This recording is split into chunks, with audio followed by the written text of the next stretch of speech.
Hello everyone, আজকে সকাল থেকে তো আমি খুবই ব্যস্ত, কারণ আজকে ছিল জিতের বার্থডে। আর আমি আর ভাই সকাল সকাল বেরিয়ে পড়েছিলাম হাবড়ায় যাবো বলে কটা কুর্তি কিনবো।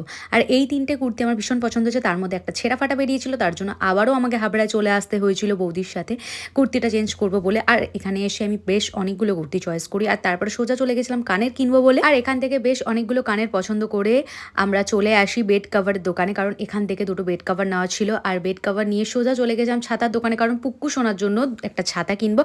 ফাইনালি আমাদের একটা ছাতা পছন্দ হয়। আর তারপরে সোজা চলে আসি বাড়িতে। আর বাড়িতে এসে সুন্দর করে সাজুগুজু করে রেডি হয়ে সোজা চলে গেছিলাম আবারও কেকের দোকানে, কারণ একটা কেক নিতে হবে। আর কেক টেক নিয়ে আমরা সবাই মিলে চলে এসেছিলাম জিদ্দের বাড়িতে। জিদ্দের বাড়িতে আসার পথে মহাদেবের দর্শন পাই, আর দর্শন পেয়ে তো মনটা আরো বেশি ভালো হয়ে গেল। জিদ্দের বাড়িতে এসে তো আমরা সবাই মিলে একসাথে অনেক হই হুল্লো মজা করলাম। আর এদিকে দেখো আমি চা লুচি খাচ্ছিলাম। এবার হচ্ছে ভাইকে আশীর্বাদ করার পালা, তো একে একে সবাই ওকে আশীর্বাদ করছিল। আর তোমরাও আশীর্বাদ করো যেন ও অনেক ভালো থাকে, সুস্থ থাকে। আর এদিকে ওয়েট করছিলাম কেক কাটিংটা কখন হবে। আর এটা হচ্ছে জিতের ঠাম্মা, যে আমাকে আদর করে দিচ্ছিল।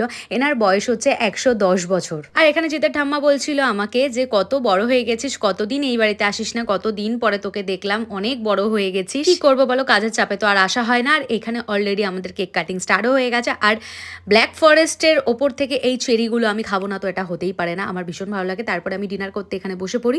তো চলো বন্ধুরা, আজকের মতন বাই, আবার দেখা হচ্ছে তোমাদের সাথে কালকের ব্লগে।